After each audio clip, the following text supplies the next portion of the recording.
근데 이게 대가 관계가 이루어지는 거야. 검찰은 공소 취소가 보안 수사권이 필요하고 대통령은 공소 취소가 필요한데 보안 수사권을 줄 수 있는 사람은 누구다? 대통령이고 그 다음에 공소 취소를 해줄 수 있는 사람은 누구다? 대통령이 셀프 공소 취소가 안 되거든요. 법무부 장관도 공소 취소를 할 수가 없거든요. 공소 취소를 할 수 있는 사람은 유일하게 검찰이니까. 그러니까 이게 말이 맞는 거잖아요. 이 와중에 장인수 기자가 딱 나와가지고 거래설 있습니다. 이렇게 이야기하니까 이게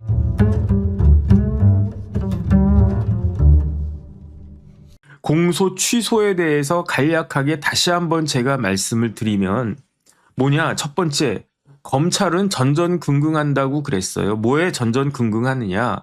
검찰의 핵심은 기소권이 아니에요. 기소권이 뭐 대단한 것처럼 보여도 그래도 기소권이라고 하는 건 대단하죠. 어떤 사람을 형사처벌 전과자로 만들 수 있는 권한이 그게 기소권 아니겠습니까? 기소가 되지 않은 상황에서 판사가 정혁진 빵 훔쳐 먹었지 그러면서 제가 저녁 못 먹어가지고 지금 빵 사왔거든요. 근데 이거 제가 쓱싹했단 말이야. 파리바게뜨 가가지고 그냥 훔쳤어. 그러면은 판사가 지나가던 판사가 딱 보고 저 사람 빵 훔쳤네 일로 와 그러면서 내가 판사야 그러면서 정혁진 변호사에게 징역 1년을 때린다 안 된다는 거거든요. 왜냐하면 아무리 판사님이라고 하더라도 판사가 어떤 사람에 대해서 형사 처벌을 하려면 기소가 전제가 돼야 된다는 거예요. 검찰이 기소하지 않으면 눈 뜨고도 정혁진 제가 이게 우유빵이라고 되어 있는데 아니 우유빵은 그렇다고 치고 맘모스빵 이따만한 거를 내가 훔친 걸 내 눈으로 직접 봤는데 얘가 형사처벌을 안 받아? 검사가 기소를 안 해가지고 이게 말이 되느냐? 말이 안 되죠. 말이 안 되는데 어쩔 수 없다는 이야기예요. 그러니까 검찰의 기소권은 어마어마한 권한은 맞는데 검찰의 기소권은 뭐하고 연결되어 있을 때 어마어마한 권한이 되느냐. 수사권하고 연결됐을 때 그때 기소권이 의미가 있지. 수사권이 없고 기소권만 갖고 있으면 경찰이 그냥 가지고 노는 거지 기소권 갖고 있다고 한들 그게 검사가 무슨 힘이 있겠냐고요. 이거를 누가 제일 잘 아느냐. 저 같은 변호사가 잘 알겠습니까? 누가 제일 잘 알겠습니까? 지금 그 권한을 가지고 있는 사람이 제일 잘 알 거 아니에요. 그 사람이 누구냐? 그게 검찰이란 이야기죠. 제가 알고 있기로는요. 지금 현직 검사들은 윤석열 대통령에 대해서는 이를 빠득빠득 갈고 있어요. 우리 조직을 망친 사람. 우리 조직을 망친 게 아니라 우리 조직을 아예 완전히 그냥 패망시킨 사람. 우리 조직을 바보 만든 사람. 불구자 만든 사람. 그리고 난 다음에 이제 민주당이 아주 최고위급 검찰 출신의 민주당 의원님들 누구 있지 않습니까? 잘 나가던 검사 출신들 그 사람들에 대해서도 아주 그냥 분노나 적개심이나 이런 게 있는데 그 사람들하고 비교할 수 없을 정도로 어떻게 이럴 수가 있느냐. 내가 평생 진짜 공부 열심히 해가지고 사법시험 붙고 좋은 로스쿨 나와가지고 내가 검사로 임용돼가지고 자긍심을 가지고 내가 검사 그걸 갖다가 제가 오늘 유튜브를 갖다가 운전하면서 왔다 갔다 하다가 시간이 좀 비어가지고 그 시간 비는 시간에 유튜브를 봤는데 충주맨 거를 우연히 봤거든요. 그런데 그 충주맨에 어떤 검사가 나오는데 이제 검사에 대해서 이제 충주맨이 막 물어보는 거예요. 검사가 되면 좋은 게 뭡니까? 그랬더니 그 검사가 여자 검사였는데 부모님이 너무 기뻐하세요 이러더라고요. 그게 벌써 한 3년쯤 전 그 방송이었는데 지금은 그런 검사들이 어떻겠습니까? 내가 그 검사가 돼도 기쁘겠지만 우리 아들이 우리 딸이 검사가 되면 대부분의 부모님들은 얼마나 뿌듯하겠습니까? 그게 왜 그렇습니까? 그 다음에 검사들은 내가 출세했다 이런 생각 하겠죠. 하지만 그것도 그거지만 일을 해보니까 검사 눈에는 뭐만 보인다? 개 눈에는요 똥만 보이고요. 검사 눈에는 뭐만 보이냐면 검사 눈에는 범죄자만 보인다고요. 우리나라에 왜 이렇게 범죄가 많냐. 이러면 안 되겠다. 우리나라를 위해서 내가 이 국가가 대한민국이라고 한 국가가 나를 검사로 만들어줬으니까 내가 검사로 봉직하는 동안만은 우리 사회를 위해서 최선을 다하겠다. 이런 검사들이 제가 알고 있기로 90% 이상이에요. 그런데 그 사람들 지금 허탈한 겁니다. 검찰이 없어진 거나 마찬가지니까. 그런데 마지막으로 남아있는 수사권이 뭐냐면 그게 보안 수사권이거든요. 그러니까 검찰 입장에서는요, 절박한 거예요. 어떻게 되나 어떻게 되나. 그 다음에 대통령 입장에서도 저는 이해가 되지가 않는데 절박해 보여요. 저는 진짜로 이해가 되지가 않습니다. 공소 취소에 대해서 뭐 그렇게 절박하지? 대통령이 절박하니까 그 민주당 국회의원 100명도 넘는 그 국회의원들이 공소 취소해라 공소 취소해라 이러고 있는 거 아니겠습니까? 그다음 다시 말씀드리지만 그 와중에 박찬훈 교수가 검찰개혁 추진단 자문위원장이었는데 그 자문위원장 자리를 그냥 던져버리고 뭐 계속 글을 갖다가 몇 개를 계속 올리더라고요. 그러면서 보안 수사권은 있어야 된다. 그러니까 한쪽에서는 보안 수사권 이야기가 나오고요. 한쪽에서는 공소 취소 이야기가 나오는 거예요. 근데 이게 대가 관계가 이루어지는 거야. 검찰은 공소 취소가 그 보안 수사권이 필요하고 대통령은 공소 취소가 필요한데 그런데 보안 수사권을 줄 수 있는 사람은 누구다? 대통령이고 그 다음에 공소 취소를 해줄 수 있는 사람은 누구다? 대통령이 셀프 공소 취소가 안 되거든요. 법무부 장관도 공소 취소를 할 수가 없거든요. 공소 취소를 할 수 있는 사람은 유일하게 검찰이니까. 그러니까 이게 말이 맞는 거잖아요. 이 와중에 장인수 기자가 딱 나와가지고 거래설 있습니다. 이렇게 이야기하니까 이게 말이 되냐? 대통령이 무슨 거래를 하냐? 이런 식으로 생뚱맞고 말도 안 된다라고 이야기가 되겠습니까? 일리가 있네. 말이 되네. 이런 생각을 갖다가 할 수밖에 없는 거잖아요. 그러니까 이런 거래설이 딱 나오니까 아마 제가 봤을 때는요. 민주당 국회의원들 뭐 107명인가 뭐 공소 취소 관련해가지고 그 모임 있잖아요. 거기 있는 국회의원들은 뜨끔했을 거예요. 마치 뭔가를 갖다가 들킨 것처럼 뜨끔한 그런 느낌 받지 않았겠습니까? 그러니까 오히려 더 훨씬 더 막 반발이 있을 수가 없다 막 이런 식으로 이야기를 갖다가 했었는데 예컨대 뭐 전용기 의원도 그랬고 이현주 의원도 그랬고 한정혜 의원도 그랬고 뭐 생각나는 사람들 여러 명 있었습니다. 뭐 그런 그 국회의원들이 민주당 의원들이 뜨끔했는지 막 이게 말이 되냐 우리 대통령님은 그러실 분이 아니다라고 했는데 그런데 여기에 뭐가 이게 딱 있었냐면 여기에 또 기자가 나타나요. 이 기자가 어떤 기자냐면 홍사훈 기자인데 홍사훈 기자는 어떤 분이냐면 KBS 기자예요. 홍사훈 기자는 65년생이에요. 장인수 기자가 76년생이라고 했잖아요. 그러니까 홍사훈 기자는 장인수 기자보다도 거의 뭐 10살 넘게 그 많은 그러한 그 기자 아니겠습니까? 그 다음에 장인수 기자는 MBC 출신이었어요. 그래서 MBC에서 한 20년 경력 가진 그러한 그 어떻게 보면 뭐 그렇게 뭐 MBC 뉴스투데이 뭐 앵커도 하고 뭐 이런저런 아주 그냥 경력이 있는 딱 기자였는데 홍사훈 기자는 1965년생인데 KBS에서 뭐까지 했었냐면요. KBS에서 시사제작국장이라고 아주 고위직까지 했던 사람이에요. 그러니까 이게 굉장히 그 비교가 돼요. 장인수 기자는 연대 나오고 MBC 출신의 20년 경력을 가진 중견 민환 기자 출신이에요.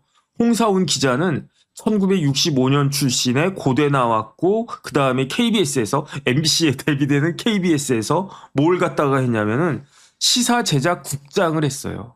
시사제작국장 위는 뭐냐면요. 거의 뭐 보도본부장 뭐 이렇더라고요. 제가 뭐 TV조선이나 뭐 채널A나 이런 데 나가서 쭉 보니까 시사제작국장 부지하게 세더라고요. 시사제작국장이 뭐 시사쇼 적치다 무슨 프로그램 뭐 앵커도 정하고 패널도 정하고 그다음에 아이템도 정하고 뭐 그런 아주 그냥 막강한 그런 자리에 있었던 사람이 홍사훈 기자인데 홍사훈 기자가 2023년 11월에 KBS를 퇴사하고 왜냐하면 1965년생이니까 2023년 정도 되면 2023년 11월에 퇴사하거든요. 거의 뭐 60 바라보는 나이니까 뭐 이 정도면 할 만큼 했다. 뭐 후배들한테 뭐 자리를 물려줘야 되겠다. 아니면 뭐 또 다른 이유가 있었는지 그건 모르겠는데 어쨌든 2023년 11월에 KBS를 퇴사하고 그 다음에 KBS 퇴사하기 직전엔 뭘 하고 있었냐면 홍사훈의 경제쇼라고 하는 프로그램을 진행하고 있었어요. 그래서 저도 가끔 그 프로를 그냥 자주 보진 않았고 한두 번 정도 봤던 기억이 나요. 그리고 난 다음에 KBS를 이제 퇴사하고 난 다음에 이 홍사훈 기자가 어디에 들어가냐면 뉴스공장에 들어가요. 뉴스공장에. 그 다음에 그래 뉴스공장에 들어가가지고 지금은 뭘 하냐면은 제가 뉴스공장이나 이런 거는 안 보거든요. 몇 번 보려고 그랬는데 저랑 너무 생각이 다르고 그래서 그런지 전 재미가 없고 그렇더라고요. 아침에는 뉴스공장을 김어준 씨가 진행을 하는데 오후 4시에 뉴스공장에서는 홍사훈 쇼가 있대요. 그러니까 이 홍사훈 기자가 홍사훈 국장님이 지금은 KBS 퇴사하고 뉴스공장으로 가가지고 거기서 오후 4시마다 16시마다 홍사훈 쇼라고 하는 프로그램을 진행하고 있는데 그런데 어떤 일이 있었습니까? 다시 날짜별로 정리를 하면 3월 9일에 박찬훈 교수가 자문위원장직을 던져버렸어요. 그러면서 페이스북에 글을 쫙 올렸어요. 보안수사권 필요하다 이런 이야기를 하니까 보안수사권이 필요 없다라고 생각한 사람은 누굽니까? 그 사람은 정청래 대표고 김어준 씨나 이런 사람들은 검찰에 보안수사권 들어가면 큰일 난다 이런 주의란 말이에요. 그런데 박찬훈 교수님이 자문위원장 물러나고 던져버리고 물러난 게 아니라 그만둔 거예요. 그만두고 보안수사권 꼭 필요하다. 그게 이재명 대통령 생각이다. 이런 뉘앙스로 그렇게 글을 쫙 올리니까 바로 그 다음날 3월 10일에 뉴스공장에서 그 장인수 기자가 딱 나와가지고 뭔가 거래설이 있는 것 같다는 그러한 이야기를 딱 하고 그리고 나니까 그 자리에서 김어준 씨가 뭐라고 이야기했냐면은 그 큰 거 했네. 우리 장 기자 큰 거 했네. 그러면서 이거는 대특종이다.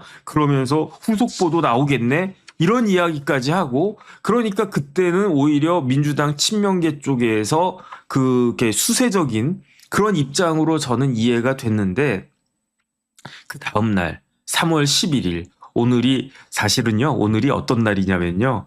13일의 금요일이에요. 그러니까 처음부터 13일의 금요일이라고 하는 거를 알면은 조금 기분이 나쁘실 것 같아서 제가 이제 지금 말씀을 드리는 건데 오늘 거의 다 갔으니까 오늘 이제 8시 반, 8시 20분이니까 9시, 10시, 11시, 12시 한 3시간 반만 지나가면 13일의 금요일이 지나가는 겁니다. 그런데 어쨌든 3월 11일 엊그저께 이번에는 홍사훈 기자가 그 뉴스공장에 딱 나와가지고 아예 기름 불에다가 쫙 불이 일어나고 있는데 기름을 확 끼얹었어요. 그게 뭐냐면 홍사훈 기자 이야기입니다. 거래설이 사실이라고 하면 이것은 대통령의 탄핵 사유다. 어떤 대통령? 윤석열 대통령? 아니에요. 이재명 대통령의 탄핵 사유다. 그러니까 이른바 진보적인 언론인, 진보적인 기자, 진보적인 KBS 기자 출신의 홍사훈 씨가 이 거래설이 마치 사실인 것처럼 그런 뉘앙스로 이야기한 거 아니겠습니까? 거래설이 사실이라면 그러면 그게 사실이 아니란 뜻입니까? 사실일 가능성이 높다는 뜻입니까? 저한테는 후자로 들리거든요. 여기까지만 해도 이게 가뜩이나 그러니까 조금 이렇게 듣기가 불편할 텐데 무슨 이야기를 했냐면 거래설이 사실이라면 이거는 간단한 문제가 아니고 대통령의 탄핵 사유가 될 것이다. 이때 대통령은 윤석열이 아니고 이재명 대통령이다. 그러면 이거는 선을 넘어도 한참 넘은 거예요. 그러니까 이제 친명계에서 더 이상은 봐줄 수 없다 해가지고 막 벌떼처럼 들고 일어나는 거 아니겠습니까? 그러니까 제 생각에는요. 김어준 씨가 아차했던 것 같아요. 그래가지고 오늘 어떤 일이 있었습니까? 이런 이야기가 그렇게 되니까 어떻게 우리 대통령님을 윤석열하고 같은 동격으로 놓냐 이런 거 아니겠습니까? 어떻게 대통령에서 대해서 탄핵 운운하느냐 이렇게 하면서 책임져라 이렇게 되니까 그러니까 어떻게 됐느냐 장인수 기자에 대해서 형사 고발이 들어갔어요. 허위 사실에 의한 명예훼손죄 그것도 정보통신망법 어디서 민주파출소 그러면서 그런 이야기 하더라고요. 이거는 민주파출소에 살 이야기가 아니다. 이거는 민주경찰서에 살 일이다. 이게 무슨 민주경찰서에서 할 일입니까? 민주경찰청에서 할 일이지. 저는 그런 생각 들었습니다. 그러니까 이 탄핵 이야기가 딱 나오니까 김어준 씨도 아, 이건 안 되겠다. 이거는 우리가 선을 넘어도 한참 넘었네. 그래가지고 어떻게 했습니까? 홍사훈 씨는요, 즉각적으로 사과했고, 그 다음에 이 문제를 만들었던, 이 이야기를 처음 꺼냈던 장인수 기자에 대해서는 형사 고발 들어갔고요. 그런데 진짜야, 김어준 씨가 세긴 센 것 같아요. 김현 위원장, 김현 의원이 뭐 이런 거, 이 뭐 민주파출 소장인가? 어쨌든 민주파출소를 담당하고 있대요. 법리 검토를 쫙 했더니 김어준은 빼야 된다라고 나왔대. 만약에 법리 검토를 저한테 맡겼으면 아니 당연히 들어가는 거지. 1번 타자는 장인수고 2번 타자는 김어준인데 그런데 민주당에서 딱 봤더니 법리 검토를 갖다가 했겠습니까? 뭐 정치적인 그런 파장을 생각했겠습니까? 법리 검토는 무슨 법리 검토? 법리 검토하면요. 일단은 김어준 씨는 고발 대상이에요. 그리고 난 다음에 경찰이나 검찰이 아 우리가 고민을 해봤는데 아 이건 좀 안 될 것 같아. 이러다 역풍이 셀 것 같아. 아 그러면 기소 안 할 수도 있는 거고. 그 다음에 기소까지 딱 됐는데 판사님들이 아 이거는 나도 부담돼. 그러면 무죄를 때릴 수 있는 거고.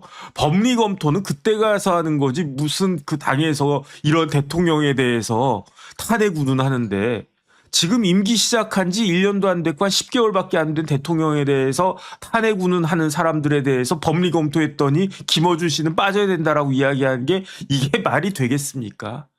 제가 봤을 때 그래서 일단은 김어준 씨가 그 누구야 장인수 기자에 대해서 그 꼬리 자르기를 한 거 아닌가 저는 그 생각 들어요. 그러니까 일단은 네가 다 뒤집어 써라. 그러면은 장인수 기자는 이걸 다 뒤집어 쓸까요? 제가 봤을 때 그럴 가능성이 높다고 봐요. 아, 내가 잘못했습니다. 내가 착각했습니다. 없는 거를 있는 것처럼 문자 같은 거 있다고 그랬었잖아요. 아, 근데 뭐 없습니다. 그냥 내가 다 책임지겠습니다. 그러면 어떻게 되겠습니까? 나중에 뭐 사면 복권이 될래나? 어쨌든 그 좌파에서는요, 진보 쪽에서는요, 확실하게 보상해 주지 않을까? 그냥 그러니까 이렇게 되는 거고. 그 다음에 보수 쪽에서는요, 그런 게 없더라고요. 너무너무 실망입니다.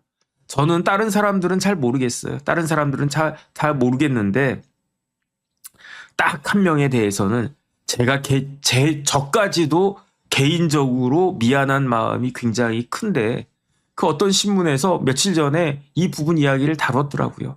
이름을 올리는 것도 저는 조심스러워요. 그 분에 대해서는. 그런데 어떻게 그 지난 국민의힘 집권 여당이었던 그 국민의힘이 대통령부터 시작해가지고 어떻게 거기에 대해서 그냥 입 싹 씻고 아무것도 안 해주지? 와, 저는 그건 이해가 안 돼요. 근데 그런 거는 보수가 여기 이제 진보 측에 배워야 되지 않을까. 저는 그런 생각 들고요. 이미 그런 레코드가 딱 쌓여져 있으니까 장인수 기자는 안 되겠다. 지금은 우리가 세가 불리하니까 일단은 내가 꼬리가 돼가지고 모든 걸 온팡 다 뒤집어 쓰고 후위를 도모해야 되겠다.